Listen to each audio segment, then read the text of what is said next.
Garcia of the Grateful Dead.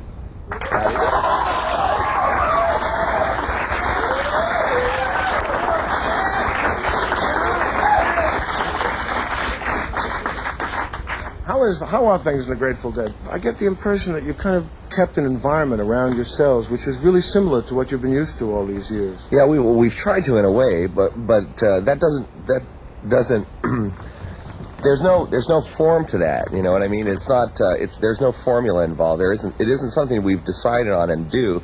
It's an approach. It's a dynamic rather than a solid state kind of idea. You know what I mean? I understand. It happens. You don't think, right. Let's plan to do this. No, we plan to have it happen if we plan. You know what I mean? We can get that far as planning is concerned. You know, to sort of allow for the possibility of something new to happen, or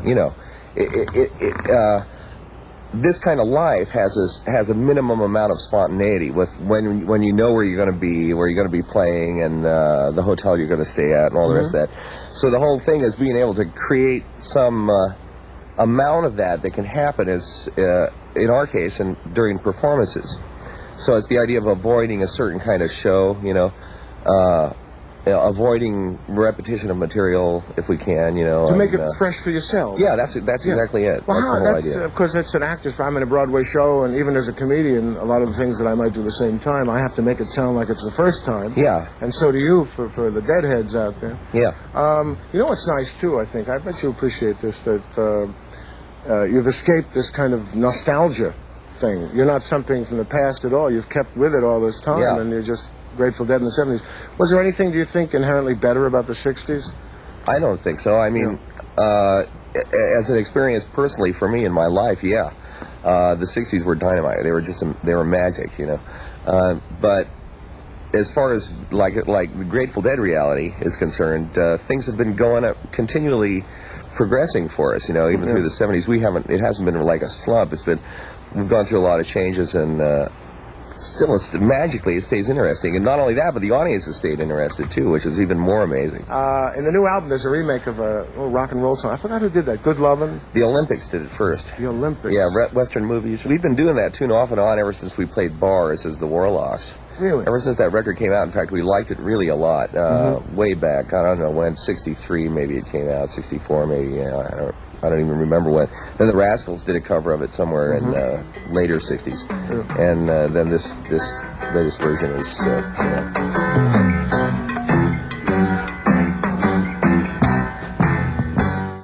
And your personal connection with, like, psychedelics, particularly LSD? Yeah, off and on, yeah. I check in, so to speak. See if things are still as weird as they were, I'd like to announce the entire audience is under arrest. Of course, I would be quick to add that I have at least gotten the impression that you don't particularly recommend this for everybody or anybody else. No, I wouldn't recommend anything. It's worked for you kind of thing, but... yeah, I mean, I'm not somebody I'm not into recommending things, Right. Somebody else is going to get their, that's somewhere else. There's an interesting aspect to the Grateful Dead mystique and this Hell's Angels connection. Yeah. I mean, at this stage of the game, you can afford the best professional kind of security and all that. Why? Two things. I mean, how come it's still sort of maintained, and is my life in danger for asking this question? Maybe. That's between you and the Hells Angels, man. Now, the thing about the Hells Angels is that there are Hells Angels who are friends of ours. I mean, personal friends in our lives. The fact that they're Hells Angels is their business. I know, but they... I mean, I'm not going to tell Hells Angels what to do. Ever. I know, but the security at a concert, that's kind of tricky business. So far, we've never had a problem with Hells Angels really? at our shows. Well, that's important ever. to say. And that's I want to say that. That's the truth. Okay, and, that's important. And, that means a lot. It has a lot to do with their sense of respect toward us and what we do. And that when they come to our shows, they come as friends and as people who like music, and they aren't there to get in trouble, Yeah. And my experience with Hells Angels as far as our shows goes is that they make a greater effort, I think, to be cool and to stay out of the way and to avoid getting in trouble than almost anybody, really. They're very conscious of that, you know what I mean? Are they there in any official or semi-official capacity? No, they're just like everybody else's, which we think is everybody's right. I mean, anybody should be allowed to be in the audience. Yeah. Of course. I was mistakenly under the impression that you asked them specifically to be there each time for security. No, that's not the case. No, let's get that. You picked up a guitar at 15 years old, huh? And you knew it was then. I got my first guitar was a Dan Electro pawn shop electric guitar, and I played it for a year, tuned wrong, before somebody showed me how to tune it properly. You know, then I was on my way. We'll be right back with Jerry Garcia, the Grateful Dead. After we'd love to see another pretty face.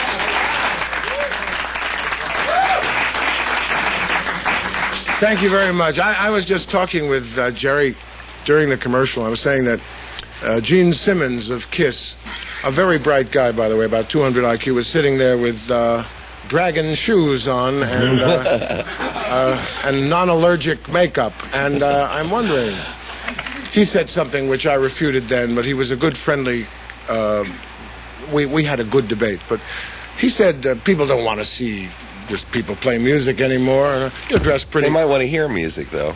They might want to hear it, right. You're modestly dressed in a black T-shirt, some corduroy pants, and some sneakers. And how come you don't have dragon shoes on? And I just don't wear them out of the house. That's all. Well, the one thing about it is the name of the band, the Grateful Dead, the name that was given to the fans, the Deadheads. There's always an aspect of kind of a destructive, not violent, but negative. It's like we used to say, hey, I'm wrecked, man. All the things having to do with being stoned are negative. Yeah. I'm ripped, It's never, I'm perfectly sound. It's never that. I'm rather curious at the name of the band and how you came about doing it. Actually, we were looking for names, and there was a dictionary at Phil's house. He's the bass player in the band, and I opened it up, and that's the first thing I saw was the Grateful Dead of the phrase, and it leapt off the page at me. What was it? It has to do with a kind of do you know about child ballads? James Francis Child, a ballad collector, English ballad collector, who classified lots and lots of traditional Northern English and Scottish ballads. These songs, story songs is what they are. And he divided them up into subject matter, into content, and one of the subjects is the Grateful Dead, and it has to do with a contract between the spirit of the deceased and somebody who's alive. And this is, this gets fulfilled somehow. Somebody dies with their job undone, and so somebody in the world of the living accomplishes that for them, and then the Grateful Dead go on to the next plane or whatever, blah, blah, blah, something like that. Yeah. I don't know. I came up with, when I was a teenager, the Teen Tones. Hey, that's good. Why didn't we think of Grateful Dead?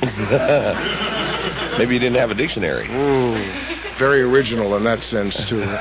What is, are you planning a Jerry Garcia album? Yeah, I'm starting to, I'm about 40% into one right now. How much is Jerry Garcia, and how much of Jerry Garcia is the Grateful Dead? How much of your personality becomes enmeshed with an institution so fixated? Well, the Grateful Dead, I'm involved in it. I mean, it's what I do.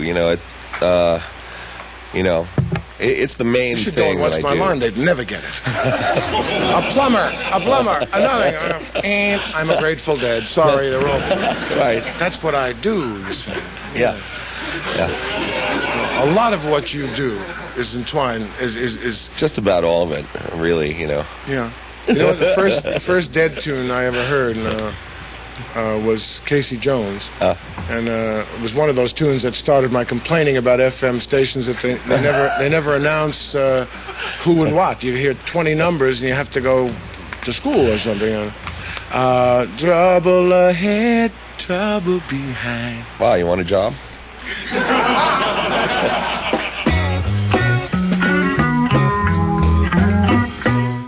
Tell me about you said you were going to do something, Jerry Garcia. Yeah, I do them off and on, and it has to do with there are times when I have ideas that I want to develop away from the Grateful Dead.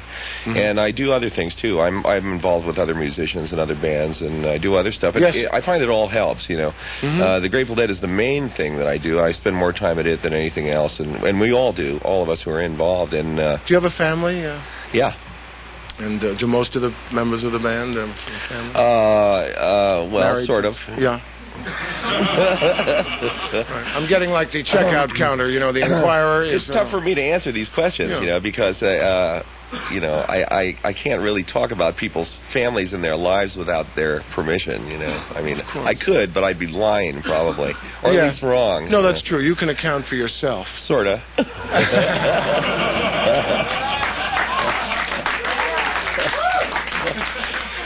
That's what I like. Yeah.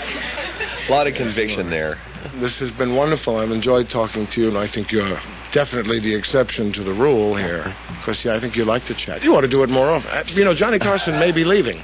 And I think maybe, you know, different members of the Dead could take it over. Monday night, Tuesday night. Maybe. So what? It's simple, man. You tuck the ponytail in under your T-shirt, no one will know the difference. You know what I mean?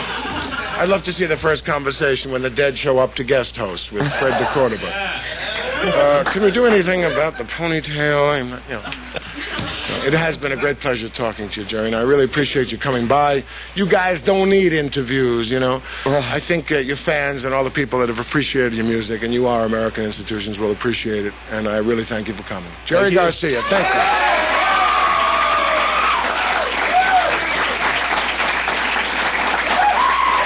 We'll be back right after.